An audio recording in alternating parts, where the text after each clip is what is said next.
नमस्कार क्लास, मैं मोनू चौधरी और ज्योग्राफी की इस ऑनलाइन जर्नी में आपका हार्दिक स्वागत करता हूँ।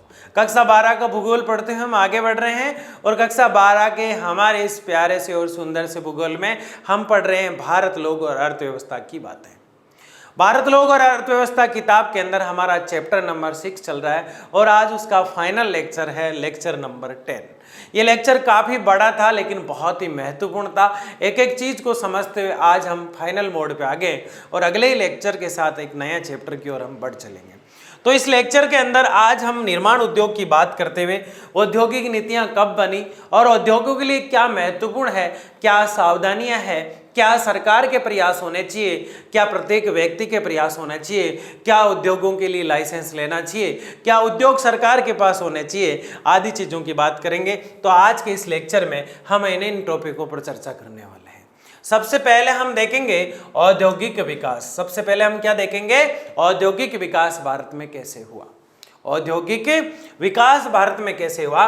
फिर हम बात करेंगे उदारीकरण की, फिर हम बात करेंगे निजीकरण की और फिर हम बात करेंगे वैश्वीकरण की। किसकी बात करेंगे? वैश्वीकरण की। और फिर हम देखेंगे कि भारत में कहाँ कहाँ औद्योगिक प्रदेश है। छोटा सा और स्वीट सा, बहुत ही प्यारा सा लेक्चर होने वाला है।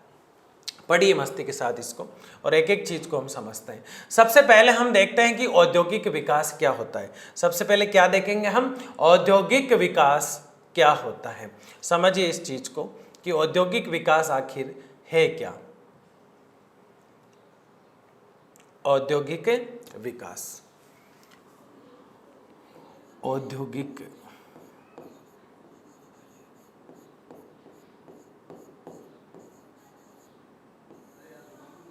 विकास क्या होता है? किसी भी उद्योग का बेसिक परिभाषा, बेसिक तरीके से थोड़ा इसको समझने का प्रयास करते हैं, जो कि हम हर लेक्चर में करते हैं।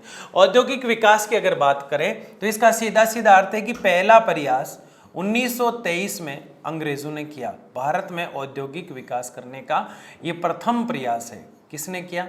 अंग्रेजों ने। प्रथम प्रयास किसने किया है? अंग्रेजों ने। ये भारत में प्रथम प्रयास है अंग्रेजों द्वारा। देखो, हमने बात की थी कि अंग्रेज कतई नहीं चाहते थे कि भारत उद्योगों में आगे जाए, इसलिए अंग्रेजों की जो नीतियां थी भारत को लेकर वो उद्योग विरोधी थी। फिर हम क्यों कह रहे हैं कि 1923 में उन्होंने औद्योगिक विकास शुरू किया? औद्योगिक नीति उन्होंने बनाई, भारतीयों का उनके ऊपर प्रेशर था। और उद्योगों के इस चैप्टर में हमने कई बार इस मुद्दे पे बात की है कि ऐसे उद्योग जिस माल को बाहर ले जाना, यहाँ से बाहर उसको बेचना, मतलब निर्यात करना और फिर उसे वापस आयात करना काफ़ी महंगा पड़ जाता था। जैसे कि चीनी का जो उद्योग था, हमने पढ़ा, गन्ने को यहाँ से मान लो इंग्लैंड ले जाते, ब्रिटेन ले जाते और वहाँ से वापस चीनी बना के लाते और चीनी के इतने उचित दाम भी नहीं मिल पाते, इसलिए चीनी के उद्योग अधिकतर यहाँ लगे। ऐसे ही सूती वस्त्र में हमने पढ़ा कि कपड़ा भारत में, कपास जो है भारत में होती थी, तो उसे किसी अन्य देश में भेजना और फिर तैयार माल मंगवाना अंग्रेजों को कतई फायदे का सौदा नहीं लग रहा था। इसलिए अंग्रेजों ने कुछ उद्योग शुरू में ही यहाँ डेवलप करने के प्रयास किए, जैसे कि जूट उद्योग हो गया, कपास उद्योग हो गया, चीनी उद्योग हो गया, वो उद्योग उन्होंने, कागज उद्योग हो गया, ये यहीं लगाने का प्रयास किया, सीमेंट उद्योग हो गया, ये सारे उद्योग अंग्रेज भारत में ही लगाना चाहते थे। बाकी महंगे उद्योग जैसे लोहे के उद्योग है वो विदेशों में लगाते थे और वहां से उचित दामों में वापस जो है यहाँ लाकर बेचते थे, क्योंकि ये उद्योग उन्हीं के हुआ करते थे। बाहर कच्चा माल यहाँ से बेच देते थे और फिर वापस वो चीज़, नया प्रोडक्ट उसका बन के आता, वापस विनिर्माण उसका होता, तो उचित दाम भारत से वो कमाते थे। इसीलिए ये लूटने की नीति उनकी थी।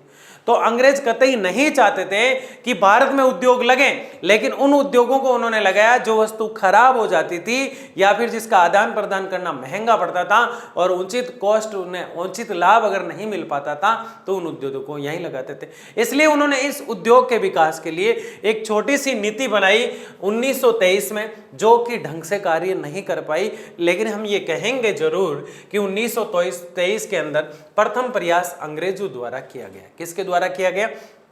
उसके बाद 1948 में जब देश आज़ादी 47 के बाद मिल गई थी, तो हमारी औद्योगिक नीति बनी, भारतीय औद्योगिक नीति बनी, भारतीय औद्योगिक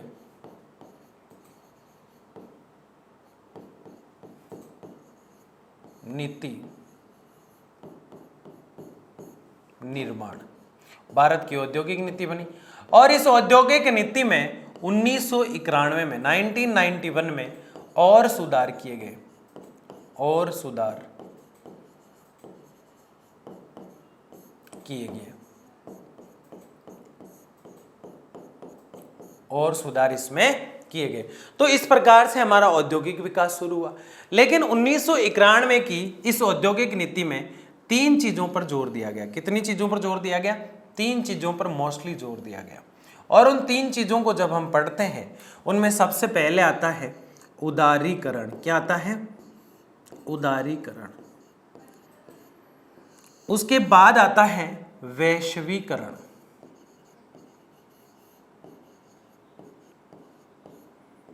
और उसके बाद आता है निजीकरण। इन 3 चीजों पर, इन 3 मुख्य क्षेत्र में काम करने लगी हमारी 1991 की जो औद्योगिक नीति है। 3 क्षेत्रों में, 3 फील्ड में काम करने लगी। ये इधर उधर हो सकते हैं, उदारीकरण से पहले निजीकरण आ सकता है, निजीकरण के बाद वैश्वीकरण आ सकता है, इससे कोई फर्क नहीं पड़ता। उदारीकरण, वैश्वीकरण और निजीकरण को जब हम देखते हैं तो क्या होता है, इसको डिटेल से तो हम पढ़ने वाले ही हैं।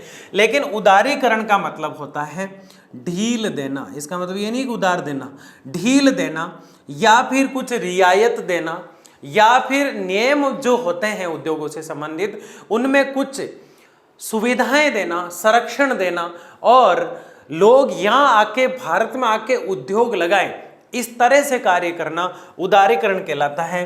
लाइसेंस आदि में कुछ रियायत, लाइसेंस आदि में कुछ रियायत, मैंने बिल्कुल शॉर्ट टर्म से समझा रहा हूं यहां, कुछ रियायत। इसका मतलब क्या है? यानी कोई उद्योग लगा रहे हैं आप, उसकी फॉर्मेलिटीज कम कर दी। यानी कि पहले कोई भी उद्योग लगाया जाता था 1991 से पहले, तो उसके अंदर फॉर्मेलिटीज इतनी होती थी, ढेर सारे डॉक्यूमेंट तैयार कराने पड़ते थे, पता नहीं कौन कौन सी फाइल लगानी पड़ती थी, करते करते सालों लग जाते उद्योग खोलने में, इसलिए भारत में उद्योग कम लगे। तो 1991 में सरकार ने यह तय किया कि हम इसमें कुछ उदारता दिखाएं ताकि विदेशी लोग भी यहाँ आए, और उदारता दिखाने के कारण हमारा विश्व के प्रति प्रेम बढ़ेगा और विश्व के लोग यहाँ आएंगे, और इससे निकल कर आएगा वैश्वीकरण। क्या निकल के आएगा? वैश्वीकरण। यानी जब हम उदारीकरण दिखाएंगे, भारतीय लोग कह रहे हैं, जब हम आलस नहीं दिखाकर, निरसरता नहीं दिखाकर, आलसपन नहीं दिखाकर एक्टिवपन दिखाएंगे और बाकी देशों को अपनी ओर इनवाइट करेंगे कि आप भारत में आइए और उद्योग लगाइए, यानी वसुदेव कुटुंबकम की धारणा से, सर्वभवन्तु सुखिनः सर्वे सन्तु निरामया की धारणा से हम भारत के उद्योगों के प्रति अगर उदारता ला देते हैं, अगर अपनापन दिखा देते हैं, तो वैश्वीकरण हो जाएगा, विश्व के प्रति प्रेम बढ़ेगा, और विश्व के अन्य देश, विश्व के सारे देश भारत में उद्योग लगाएंगे। विश्व को आमंत्रित, विश्व को आमंत्रित, विश्व का आमंत्रित, यानी विश्व के अन्य देश भी आएंगे भारत में और उद्योग लगाएंगे। ऐसा क्यों होगा? जब हम उदारता दिखाएंगे। आप अच्छे से समझ पा रहे होंगे, हम भारत के औद्योगिक विकास की एक बेसिक चर्चा कर रहे हैं। जैसे ही हमने उद्योग पढ़े, बाकी सूती वर्षर से पहले हमने बेसिक चर्चा की ताकि एक इंट्रो तैयार हो जाए माइंड में। चीनी उद्योग से पहले भी एक बेसिक चर्चा हमने पढ़ी, पेट्रो रसायन से संबंधित एक बेसिक चर्चा हमने पढ़ी। ये पिछले 3 लेक्चर थे, एक सूती वस्त्र का था, कपास आधारित, एक गन्ना आधारित चीनी का उद्योग था, और एक पेट्रोल के कच्चे उत्पादों से, कच्चे माल से पेट्रो रसायन उत्पाद था। यह आपके पिछले जो 3 लेक्चर थे वो थे, उसमें हमने इंट्रो पढ़ा। तो इसमें भी हम बेसिक इंट्रो पढ़कर इस लेक्चर में क्या है, किस तरह से है, इस टॉपिक को यहीं समझ लेते हैं। तो इसमें उदारीकरण जब दिखाएंगे हम, उदारता किसी भी व्यक्ति को दिखाएंगे तो उसका मन होगा, उसका दिल करेगा कि मैं उद्योग यहां लगाऊं, तो और पूरे विश्व के लोग यहां आकर लगाने लगेंगे, क्योंकि उदारीकरण से वैश्वीकरण बढ़ता है, विश्व के लोग आमंत्रित होते हैं, उन्हें यहां अपनापन लगता है। पर इसके लिए एक बहुत बड़ी दिक्कत आ रही थी, और वो दिक्कत ये आ रही थी कि अधिकतर उद्योग सरकार के पास है। अब सरकार ने जैसे ही उदारीकरण की नीति अपनाई तो उसके तहत यह भी रूल से शामिल होता है कि उदारीकरण ये कहता है कि सरकार जो है वो ज्यादा डिपेंड ना रहे उद्योगों पर या फिर ज्यादा इंटरफेयर ना करे। उसे कहते हैं सरकार का उस उद्योग से पीछे की तरफ हट जाना, मतलब वो चीज प्राइवेट हो जाना। जो उद्योग कल तक सरकारी था उसे प्राइवेट कर देना और नए उद्योगों को प्राइवेट हाथों में या निजी हाथों में दे देना निजीकरण कहलाता है। और अभी भारत में ये स्थितियां जो चल रही है वो इसका विरोध भयंकर हो रहा है। आपने कई जगह कहते हुए सुना होगा कि ये चीज का निजीकरण हो गया, इसका निजीकरण हो गया, ये उसके हाथ में चलेगी, ये उसके हाथ में चलेगी। लेकिन एक देश में औद्योगिक विकास के लिए निजीकरण जरूरी है और भारत में कोई भी व्यवस्थाएं हैं वो लॉन्ग समय बाद लागू हो पाती। तो निजीकरण का मतलब है प्राइवेट सेक्टर का बढ़ना, प्राइवेट सेक्टर का बढ़ना। अब ये सही है या गलत है ये व्यक्तिगत राय हो सकती है, लेकिन एक देश के हित में, एक देश का अच्छे से विकास करने के लिए निजीकरण होना आवश्यक है। नहीं तो निजीकरण नहीं होता है तो उदारीकरण कैसे अपना पाएंगे। उदारीकरण की पहली शर्त है निजीकरण होना, और निजीकरण जब हो जाता है तो ऑटोमेटिकली आप देखेंगे कि वैश्वीकरण पनप जाता है। तो 1991 से ये चीजें भारत ने अपनाने का प्रयास किया और धीरे धीरे इन क्षेत्रों में काम करना शुरू किया। तो एक दिन ऐसा आएगा कि ये तीनों चीजें लागू हो जाएगी तो भारत अपना औद्योगिक विकास कर लेगा। तो ये तीनों चीजें बेसिक हमने समझाया, आप इसका स्क्रीनशॉट ले लीजिए, आगे समझिए। भारत में उदारीकरण, भारत में निजीकरण तथा वैश्वीकरण एवं औद्योगिक विकास, हम बेसिक बात कर चुके हैं। अब पॉइंट टू पॉइंट देखते हैं। नई औद्योगिक नीति की घोषणा 1991 में की गई। अंग्रेजों की वो हमने पढ़ ली थी जो 1923 में आई थी। 1948 में पहली भारत की आजाद भारत की औद्योगिक नीति बनी। लेकिन यहां हम कहां से पढ़ रहे हैं? 1991 से पढ़ रहे हैं। तो भारत की नई औद्योगिक नीति है, पहली कब बनी थी आप सबको पता है। इस नीति के मुख्य उद्देश्य क्या है?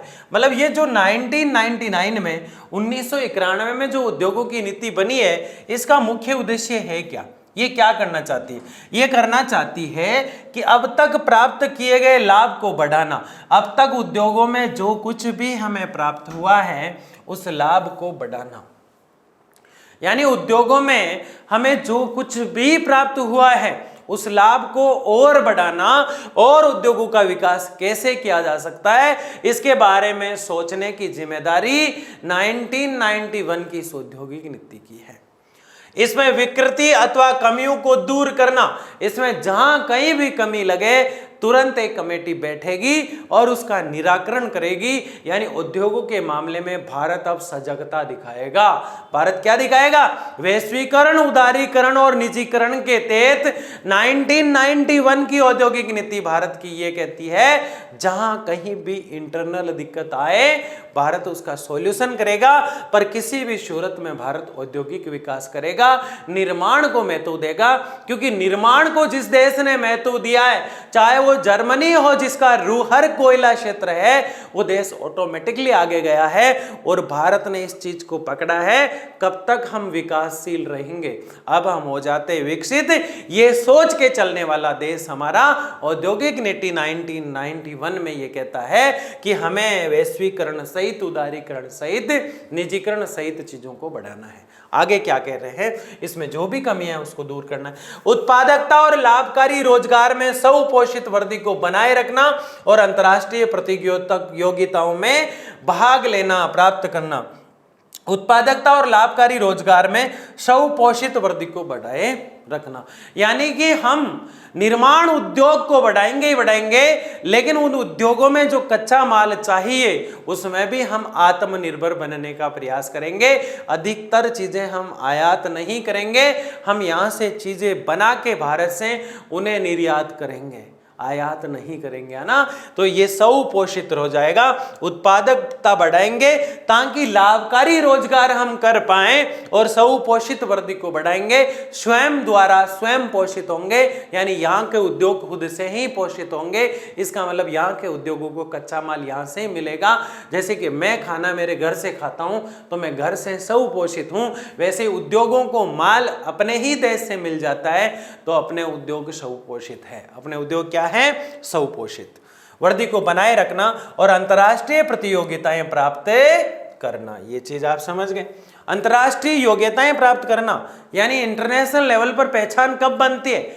जो देश विकसित होता है उसकी ऑटोमेटिक पहचान बन जाती है। और देश के विकसित होने के लिए सबसे बड़ी जरूरत है अंतर्राष्ट्रीय लेवल पर औद्योगिक विकास को अपनाना, वैश्वीकरण, निजीकरण और उदारीकरण के तहत अपने उद्योगों का विकास करना। और भारत कर रहा है। कब से कर रहा है? 1991 की औद्योगिक नीति से। आगे देखिए, इस नीति के अंतर्गत किए गए उपाय यानी कि 1991 की ये जो औद्योगिक नीति है, इसमें हम ऐसा क्या कर रहे हैं जिससे हमें ये लग जाएगा कि हम निजीकरण, उदारीकरण और वैश्वीकरण को बढ़ावा देते हुए भारत की एक अलग पहचान बनाने में लगे। तो इससे हमें पता चलता है औद्योगिक लाइसेंस व्यवस्था का समापन कोई भी देश या उद्योग लगाए तो उसकी फॉर्मेलिटीज को बिल्कुल कम कर दिया गया है। उसका आते ही माला पहना के स्वागत किया जाता है। जैसे उस जुमोरिन ने पुर्तगाल के उस वास्को डिगामा का किया था, वैसा स्वागत तो हम दोबारा नहीं करेंगे क्योंकि उस दिन से लूट शुरू हुई थी भारत में। लेकिन हम जो इस बार कर रहे हैं वो लाइसेंस में जो है थोड़ी सी ढील दे रहे हैं। लाइसेंस व्यवस्था जो है उसका समापन कर रहे हैं पूरी तरह से ताकि भारत में औद्योगिक विकास हो। दूसरा, विदेशी तकनीकी का निशुल्क प्रवेश। अरे बड़ी बड़ी मशीनें लाडले, बड़ी बड़ी मशीनें जो उद्योगों में काम आती है। हम तो तोपों की तोपें ले आए हैं देशों को डराने के लिए। हम तो बड़ी बड़ी क्रूज मिसाइलें ले आए, ब्रह्मोस जैसी चीन के सामने लगा दी। जिस देश में भी हमें पता चलता है कि बड़ी बड़ी मशीनें बन चुकी है, चाहे वो युद्धपोत हो, चाहे वो बड़े बड़े एरोप्लेन हो, चाहे वो पानी में चलने वाले जहाज हो, चाहे वो एक्सप्रेस वे पर चलने वाली बड़ी बड़ी बसें हो, चाहे वो बुलेट ट्रेनें हो, हम नहीं छोड़ रहे हैं। यह है उदारीकरण का नतीजा, यह है वैश्वीकरण का नतीजा। तो हम विदेशी तकनीकी का निशुल्क प्रवेश, जो भी देश हमें कुछ भी देना चाहे और जो मशीनें हैं, हम उनका बेझिझक तरीके से स्वागत करते हैं और उन्हें खरीद लेते हैं। ये उदारीकरण है, ये औद्योगिक नीति है 1991 की। अच्छी लगी क्या? बिल्कुल अच्छी लगी। आगे देखिए, विदेशी निवेश नीति। कोई भी देश, होनोलुलु हो चाहे टोनोलुलु हो, चाहे टोक्यो हो, चाहे जर्मनी हो, चाहे जापान हो, जो भी देश भारत में आके पैसा लगाना चाहता है आराम से लगाइए भाई साहब, मना ही नहीं करते। आप यहाँ आइए, हमारे यहाँ उद्योग लगाइए और यहाँ पे काम कीजिए, हमारे लोगों को रोजगार मिलेगा, भारत औद्योगिक सबलता प्राप्त करेगा। अगर भारत ऐसा करेगा तो सबका नाम रोशन होगा, भारत का खुद का नाम रोशन होगा। इसलिए औद्योगिक नीति 1991 की नीति उदारीकरण की नीति है, निजीकरण की नीति है, वैश्वीकरण की नीति है, क्योंकि इसमें विदेशी मशीनों को आमंत्रित किया जाता है, मेक इन इंडिया को भी प्रोत्साहित किया जा रहा है, लाइसेंस में ढील दी जा रही है, बड़ी बड़ी मशीनों को आमंत्रित किया जा रहा है। जो भी कोई विदेशी यहाँ आकर फैक्ट्री लगाना चाहता है उसका माला पहनाकर, सापा पहनाकर माल्यार्पण किया जाता है ना। पूंजी बाजार में अभिगमकता, इससे पैसा आएगा देश में, पूंजी आएगी, बाजारों में गति मिलेगी, भारतीयों को रोजगार मिलेगा। यह आपको मैं 1991 की जो पॉलिसी है हमारे उद्योगों को लेके उसको समझाने का प्रयास कर रहा हूं।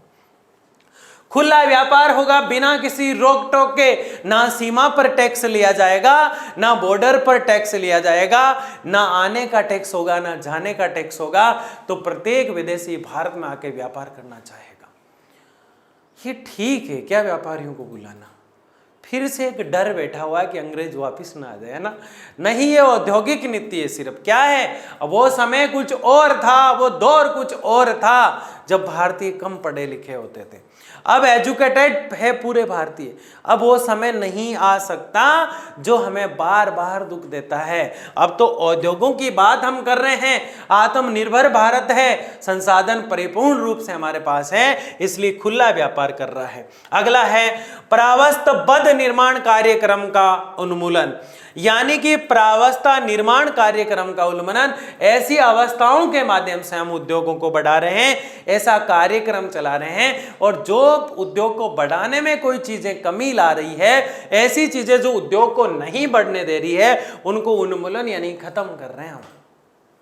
औद्योगिक अवस्थिति कार्यक्रम का उदारीकरण, आप उद्योग लगाओ इस क्षेत्र में, उसके मामले में भारतीय सरकार बिल्कुल उदार हो गई, बिल्कुल शांति से देखती है, भाई साहब आइए और उद्योग लगाइए। यह है उदारीकरण की नीति। क्या है, अगर किसी देश में उदारीकरण, वैश्वीकरण और निजीकरण को साथ हमें जोड़ना पड़ता है। काफी लोग इस बात को नहीं समझते हैं।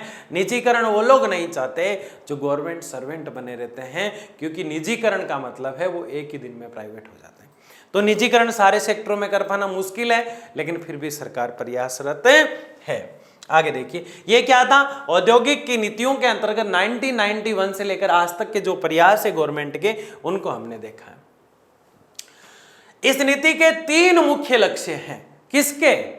1991 की जो पॉलिसी है हमारी औद्योगिक नीति है, इंडस्ट्रियल एरिया को डेवलप करने का जो प्लान है, उसमें 3 चीजें हम देख रहे हैं।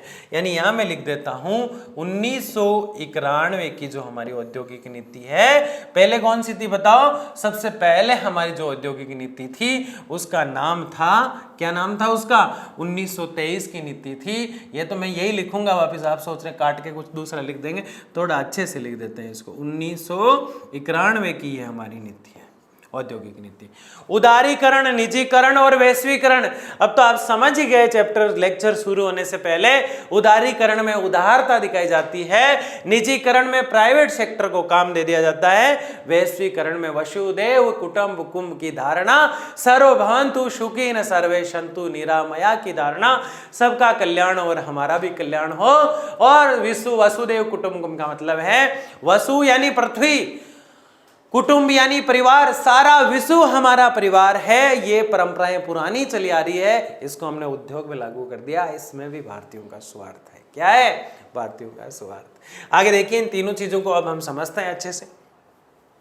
ये क्या है? 3 प्रयास है।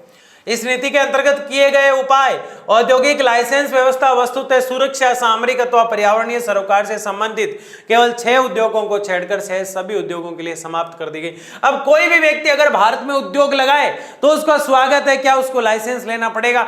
बिल्कुल 6 सेक्टर में लेना पड़ेगा। रक्षा से संबंधित कोई भी काम है उसमें आपको लाइसेंस लेना पड़ेगा।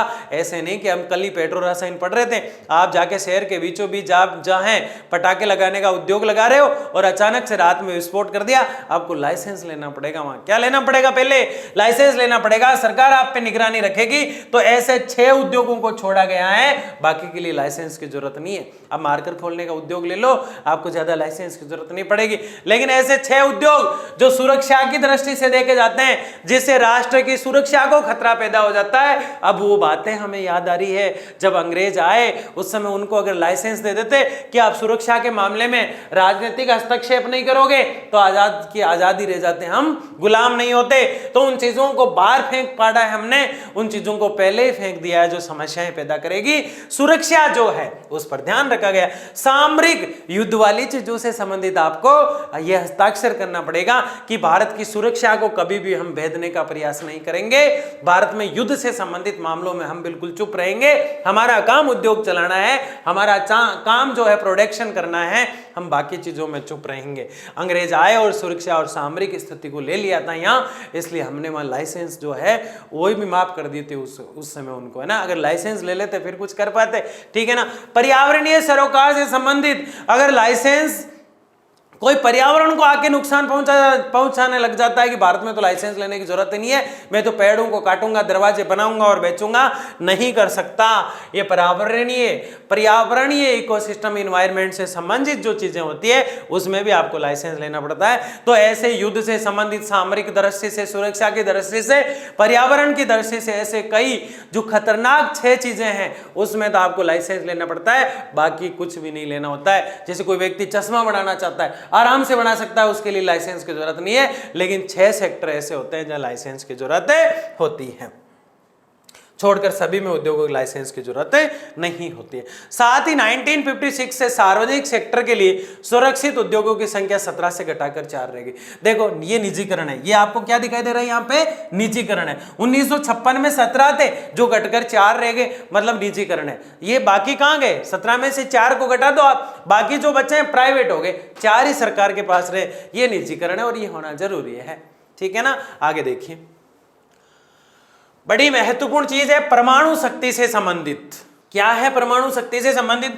परमाणु शक्ति से संबंधित उद्योग परमाणु शक्ति विभाग की सूची में विनिर्देशित पदार्थ तथा रेलवे सार्वजनिक सेक्टर के अंतर्गत बने रहे। मतलब रेल, अभी सबसे ज्यादा जो विवाद खड़ा हुआ था वो रेल का ही हुआ था। रेल का जैसे ही निजीकरण होने की बात चली, पूरा देश तिलमिला उठा, क्योंकि उसको 6 में डाला गया है। क्यों करे उसका निजीकरण?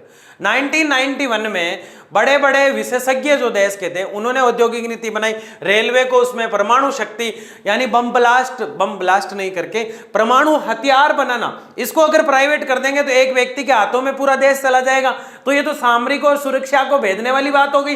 तो परमाणु हथियारों से लेकर आदि कई चीजें जो होती है उनमें पहले एक लाइसेंस लेना पड़ता है, और रेलवे को भी प्राइवेट नहीं किया जा सकता। ये दैट्स कॉन्स्टिट्यूशन के खिलाफ है, लेकिन ये हो रहा है। रेलवे सार्वजनिक सेक्टर के अंतर्गत बने रहना चाहिए। इस नीति में यह तय किया गया कि रेलवे को किस में रखना है, सार्वजनिक सेक्टर में यानी सरकारी सेक्टर में रखना है। तो 6 चीजों में से रेलवे को याद रखना, आपको परमाणु शक्ति से संबंधित उद्योगों को याद रखना है, सामरिक संबंधित उद्योगों को याद रखना है, सुरक्षा से संबंधित उद्योगों को याद रखना है, कुछ ऐसे उद्योगों को आपको याद रखना है। सरकार ने सार्वजनिक उद्यमों के शेयरों में कुछ भाग वित्तीय संस्थाएं, सामान्य जनता और कामगारों को देने का निश्चय किया है। सार्वजनिक उद्योगों के शेयर कुछ संस्थाएं, सामान्य जनता और कामगार, यानी कि जो लोग उद्योग में काम कर रहे हैं शेयरिंग उसी हिसाब से हो जानी चाहिए। अगर किसी उद्योग को प्राइवेट किया जाता है, किसी एक व्यक्ति के हाथ में नहीं होना चाहिए, उसे एक संस्था बना के, एक कमेटी बना के उसको बना देना चाहिए। ऐसा प्लान भी इस नीति के अंदर लिया गया। आगे देखिए, उदारीकरण क्या है?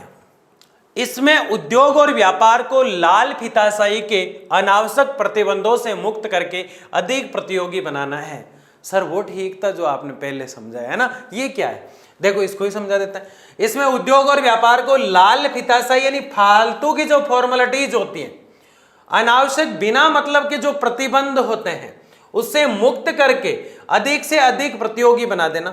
यानी सरकारी रोक टोक जो होती है किसी काम में उद्योगों से संबंधित, तो उसको खत्म करके, प्रतिबंधों को खत्म करके छूट दे देनी चाहिए कि जो व्यक्ति जहां चाहे 6 सेक्टर को छोड़ के उद्योग लगा सकता है, उसे लाइसेंस की जरूरत नहीं है। उदारीकरण कहलाता है। बताओ किस किस के समझ में आ गया? पक्का आ गया? आगे बढ़े। क्या है लाल फीताशाही? यानी फालतू की फॉर्मेलिटीज, है ना। अनावश्यक प्रतिबंध यानी बिना किसी काम की रोक टोक, उसको मुक्त कर देना चाहिए, ये उदारीकरण कहलाता है। आगे देखिए, निजीकरण क्या है? देश के अधिकांश उद्योगों के स्वामित्व, नियंत्रण तथा प्रबंध का निजी क्षेत्र के अंतर्गत किया जाना निजीकरण कहलाता है। अधिकांश उद्योग जो है देश के, उनका मालिक जो है प्राइवेट व्यक्ति हो जाएगा, नियंत्रण जो है प्राइवेट व्यक्ति के हाथ में आ जाएगा, उसका संचालन और प्रबंध प्राइवेट व्यक्ति करेगा। तो ऐसा कर देना सरकार के द्वारा निजीकरण कहलाता है। लेकिन रेलवे का नहीं होना चाहिए, लेकिन सुरक्षा से संबंधित चीजों का नहीं होना चाहिए, सामरिक से संबंधित चीजों का नहीं होना चाहिए, पर्यावरण से संबंधित मुद्दों का नहीं होना चाहिए। बाकी चीजों का आप निजीकरण कर सकते हो। यह 1991 की औद्योगिक नीति में लिखा गया, इंडस्ट्रियल पॉलिसी में इसे लिखा गया। निजीकरण का मतलब है मालिक प्राइवेट यानी स्वामित्व, नियंत्रण प्राइवेट व्यक्ति का और प्रबंध प्राइवेट व्यक्ति का। 3 चीजें होती है निजीकरण में, स्वामित्व, नियंत्रण, प्रबंध, तीनों ही प्राइवेट हाथों में निजीकरण कहलाता है। इसके फलस्वरूप स्वस्थ अर्थव्यवस्था पर सरकारी एकाधिकार काम समाप्त हो जाता है। यानी कि स्वस्थ अर्थव्यवस्था यानी देश की अर्थव्यवस्था जो है उस पर सरकारी पावर खत्म हो जाती है, सीधा प्राइवेट पावर ज्यादा हो जाती है और ये आने वाले समय की मांग है, ठीक है ना। तो ये होता है आपका निजीकरण। वैश्वीकरण प्रेम है, वैश्वीकरण आस्था है, वैश्वीकरण अपन एक दूसरे के गले लगना है, वैश्वीकरण तो होना जरूरी है, बिना वैश्वीकरण के कुछ भी नहीं हो सकता। देश की अर्थव्यवस्था का विश्व की अर्थव्यवस्था के साथ जोड़ना वैश्वीकरण कहलाता है। हम सब भाई भाई वैश्वीकरण है। आओ और स्वागत है, जो कुछ लेना है लो, जो कुछ बेचना है बेचो, वैश्वीकरण है। देश की अर्थव्यवस्था का विश्व की अर्थव्यवस्था के साथ जोड़ना वैश्वीकरण कहलाता है। इसके द्वारा प्रत्येक देश का अन्य देशों के साथ बिना किसी प्रतिबंध के पूंजी, तकनीकी तथा व्यापारिक आदान प्रदान होता है, वैश्वीकरण कहते हैं। यानी बिना कोई किसी प्रतिबंध के, यानी कोई बीच में प्रतिबंध नहीं है, पूंजी, तकनीकी, व्यापार, आदान प्रदान होता है। किसी भी देश से कुछ भी ले सकते हैं, किसी को कुछ बेच सकते हैं, किसी से पैसे उधार ले सकते हैं, किसी को लौटा सकते हैं, किसी से कोई मशीन खरीद सकते हैं, किसी को मशीन बेच सकते हैं। ये वैश्वीकरण कहलाता है। ये क्या कहलाता है? वैश्वीकरण। एक तरह से खुली अर्थव्यवस्था होती है। भारत सरकार की नवीन औद्योगिक नीति वैश्वीकरण के प्रसार प्रचार में संलग्न है। यानी आज 1991 से भारत अपनी पॉलिसी ये अपना के चल रहा है कि पूरे देश को ये मैसेज देना है कि हम वैश्वीकरण को बढ़ावा दे रहे हैं। किसको बढ़ावा दे रहे हैं? वैश्वीकरण को बढ़ावा दे रहे हैं। आगे बात समझ में कोई दिक्कत नहीं है। आगे देखिए, वैश्वीकरण को आगे बढ़ाना भारतीय संदर्भ में इसका अर्थ है भारत में आर्थिक क्रियाओं के विभिन्न क्षेत्रों में विदेशी कंपनियों को पूंजी निवेश की सुविधा उपलब्ध कराकर विदेशी प्रत्यक्ष निवेश के लिए अर्थव्यवस्था को खोलना, भारत में बहुराष्ट्रीय कंपनियों के प्रवेश पर लगे प्रतिबंधों और बाधाओं को खत्म करना। मैं आपको समझा चुका हूं ये सारी चीजें। यानी भारत में वैश्वीकरण का अर्थ है जो कोई भी कंट्री यहाँ आकर व्यापार करना चाहे वो आराम से कर सकती है, और जो यहाँ से जाना चाहे तो वो तो एक अलग ही बात है। तो मतलब सारे प्रेम के साथ विश्व भर को ये मैसेज देना कि हम सब एक हैं, ये ही वैश्वीकरण है। आगे देखिए, भारतीय कंपनियों को देश विदेशी कंपनियों के सहयोग से उद्योग खोलने की अनुमति प्रदान करना और उनके सहयोग से विदेशों में साझा उद्योग स्थापित करने को प्रोत्साहित करना। पहले शुल्क दर मात्रात्मक प्रतिबंधों पर कमी लाकर बड़ी मात्रा में आयात उदारता कार्यक्रम को क्रियान्वित करना, तब आयात करों को स्तर में ध्यान में रखते हुए उसे नीचे लाना। यानी कि जो टैक्स है सीमा पर उसको खत्म कर देना, इस दूसरे पॉइंट का अर्थ है। और पहला वाला मैं आपको समझा ही चुका हूं, रिपीट है। निर्यात प्रोत्साहन के एक वर्ग के बजाय निर्यात को बढ़ाने के लिए विनिमय दर व्यवस्था को चुनना। निर्यात प्रोत्साहन के एक वर्ग के बजाय निर्यात को बढ़ाने के लिए विनिमय दर की व्यवस्था करना, यानी ज्यादा से ज्यादा देशों को हम बेच सकें, ये वैश्वीकरण से ही संभव है। और अधिक से अधिक देशों से हम खरीद सकें, ये वैश्वीकरण से ही संबंधित है। औद्योगिक प्रदेश और जिले, भारत में मुख्य औद्योगिक प्रदेश 8 है। कितने हैं? 8। फिर हम मध्य वाले देखेंगे और फिर छोटे वाले देखेंगे। औद्योगिक प्रदेश का मतलब है कि यहाँ उद्योग ज्यादा है। तो मुंबई और पुणे प्रदेश औद्योगिक से संबंधित है। यानी महाराष्ट्र का ये पूना और मुंबई जो है ये अपने आप में औद्योगिक क्षेत्र कहलाता है, यहाँ उद्योग ज्यादा देखने को मिलते हैं। ये मुख्य औद्योगिक प्रदेश हम देख रहे हैं। हुगली क्षेत्र औद्योगिक प्रदेश है। बेंगलुरु तमिलनाडु औद्योगिक प्रदेश है। गुजरात पूरा ही औद्योगिक प्रदेश है। छोटा नागपुर मध्य प्रदेश प्रदेश जो है वो भी औद्योगिक प्रदेश है। विशाखापट्टनम गुंटूर जो जिला है, गुंटूर एक जिला है विशाखापट्टनम का, तटीय क्षेत्र है। ये भारत का कौन सा क्षेत्र है? तटीय क्षेत्र। ये भी अपने आप में क्या है? एक औद्योगिक प्रदेश है। गुरुग्राम दिल्ली और मेरठ, गुड़गांव भी कह सकते हैं, दिल्ली और मेरठ, ये सब औद्योगिक प्रदेश है। कोलम तिरुवनंतपुरम प्रदेश, ये भी एक औद्योगिक प्रदेश है। यानी 8 भारत में मुख्य औद्योगिक प्रदेश है। कितने? 8 भारत में मुख्य औद्योगिक प्रदेश है। आगे देखिए, ये लघु औद्योगिक प्रदेश है। आपको ज्यादा याद नहीं होता हो तो आप इतना याद रखें कि 8 तो क्या है? मुख्य है। 8 क्या है? मुख्य। 13 क्या है? लघु। 13 क्या है? लघु।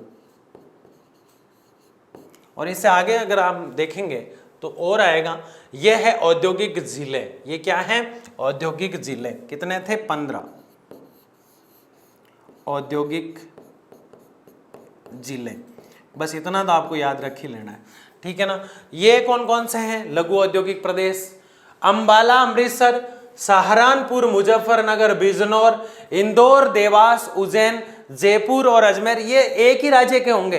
कोल्हापुर दक्षिण कन्नड़, उत्तरी मालाबार, मध्य मालाबार, आदिलाबाद निजामाबाद, इलाहाबाद वाराणसी मिर्जापुर, भोजपुर मुंगेर, दुर्ग जिला है रायपुर का, बिहार का, बिलासपुर, कोरबा, ब्रह्मपुत्र, असम के आदि क्षेत्र, घाटी क्षेत्र, ये 13 जो आते हैं ये लघु औद्योगिक क्षेत्र में आते हैं। अब क्या समझो इनको, ये नाम तो आपको याद ही करना है सीधे सीधे, है ना सर। ये क्या कर दिया चैप्टर के लास्ट में, लास्ट लेक्चर में इतना बड़ा काम दे दिया।